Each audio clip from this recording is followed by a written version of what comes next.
Welcome back. It is the Flow Friday Sports Show on Flow FM.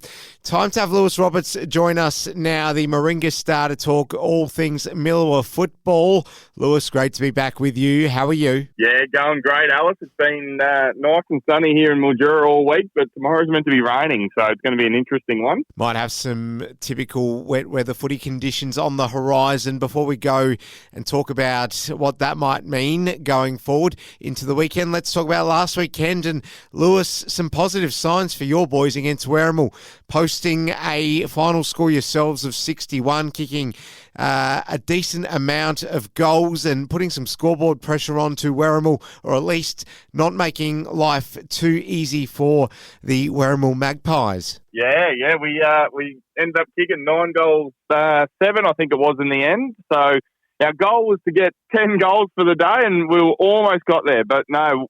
We were happy with our efforts. It was just that one performance by Jake Healy, kicking 10 goals on us again. And our full-back, Xavier Rizzo, he actually did a superb job on him, believe it or not. I know it says 10 goals in the paper, but there was probably maybe 5 or 6 that not many people would be able to get in front of Healy and stop the ball coming in. But Healy only won his 3 or 4 really easily, sort of thing. And so our fullback did an absolute awesome job, but just the inside 50s and stuff from Marky Thompson and Joel Perry is just they sort of killed us a bit, and it was the difference in the end. There's those 3 or 4 players, really hurt us, but did fantastic for Werrimull and their 74 reunion.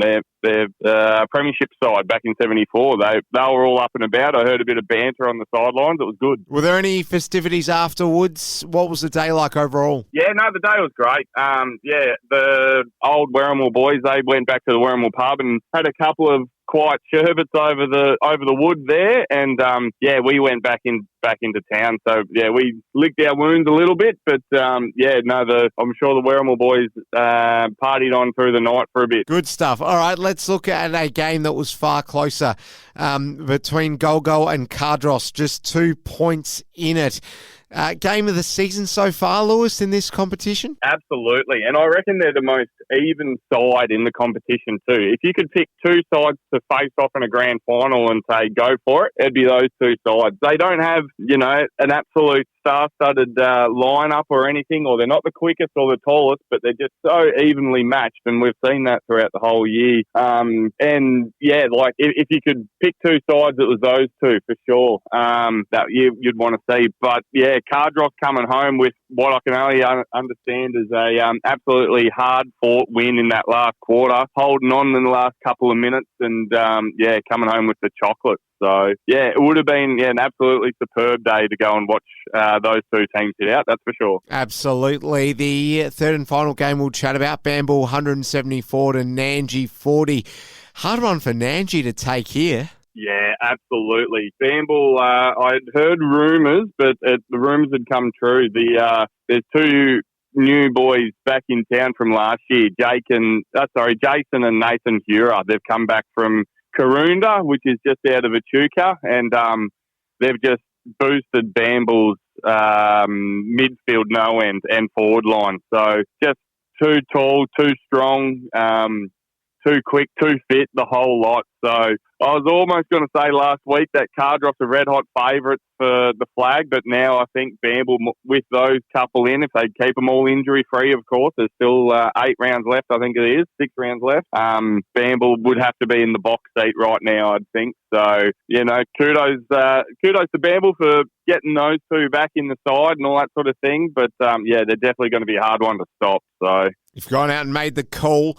Let's take a look at round 10 then, Lewis. We'll start with your boys up against Nanji. The best time to get them would be now. They'll be licking their wounds. Absolutely, yeah. Couple of injuries for the Nanjilock boys, so we'll be fighting for it. That's for sure. We'll come out red hot. We're playing down in Nanjilock there. It's a nice little spot just on the river. So hopefully, our boys have done all their homework that we need to for our matchups and everything. Kurt Free is going to be a tough one, but our fullback Rizzo, he'll take him and shut him down. Hopefully, like last time. So if we can stop the repeated inside 50s through like Bo Reid and your Scotty Golding, Luke Weaver, I reckon will be another red hot chance of putting a lot of scoreboard pressure, and who knows from there. All right, Gol Gol, do they bounce back against the Werrimull Maggies? Oh, absolutely, yeah. Gol Gol will be just too much class in Logan McKinnon and Nathan Shriver and Jake Freckleton. They're a lot fitter and a lot smoother side. Well, the way they move the ball around. Mark Thompson and Larry Petrolo and Joel Perry for Werrimull, they'll be red hot trying to stop it, but I can see Gol Gol winning by 10 goals plus today. And the final game is Bamble against Cardross, this one being played at Mildura Senior College. How do you see this one going? Yeah, look, Bamble are really hard to play on their home ground. It's a little bit narrower and shorter. It's almost like the SCG. So the Bamble boys definitely have the home ground advantage.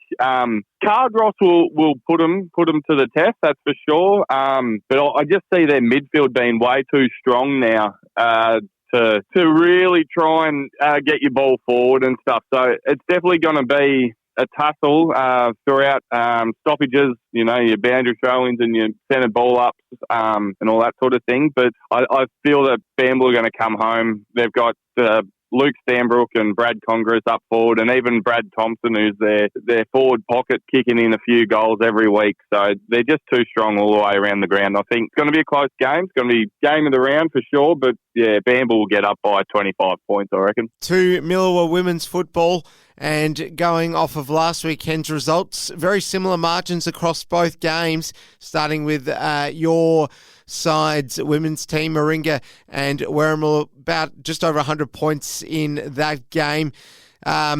I guess they'll be happy that they managed to contain Werrimull to only being able to kick 100 and not more than that, given the spread of results for the Moringa women's side in more recent times. Lewis? Yeah, absolutely. Werrimull are a very good side in Gemma Johannesson, who's been there since day dot, and Marley Hard's down back. Our girls, the Moringa girls, got a lot of inside 50s.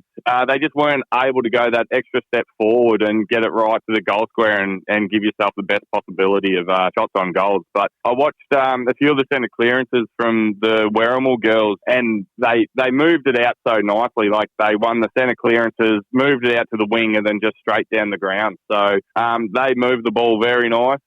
Which is, really good to see. There's a lot of flick skills out there for sure. So, our girls were up against it, which they knew from the get-go, but they had a lot of fun out there. So, kudos to Werrimull for making an enjoyable game for them too. Cardross clipping Gol Gol by 4 in the end. How'd you see that one? I actually thought that Gol Gol would have got up. I thought they'd been playing a bit better football, a bit better brand, and been able to move the ball a lot better. Cardross are going through a little bit of a lull. I'm not sure what's happening there, but they're just trying to find their feet. It might be the mid-season jitters or something like that. I'm not too sure, but I thought Gol Gol would have got up. But obviously, nice tight contest for the girls there. So again, it would have been just an absolutely awesome day down at El Chiringa there, watching the football, the netball run around. I heard there was close games all day. All right, well, let's take a look at the two games coming up on the weekend.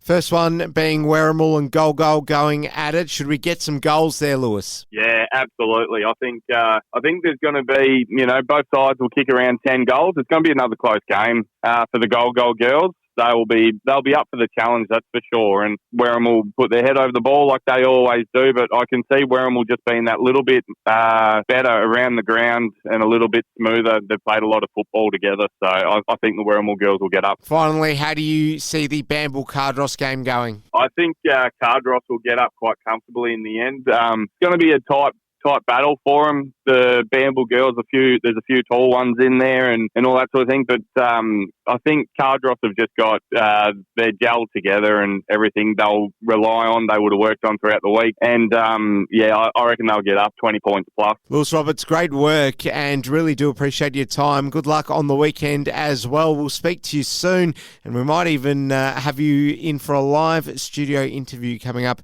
in the next week or so, folks. So stay tuned for that one. Lewis Roberts, thanks again for your time. No, thank you, Alice. Really enjoyed myself, mate.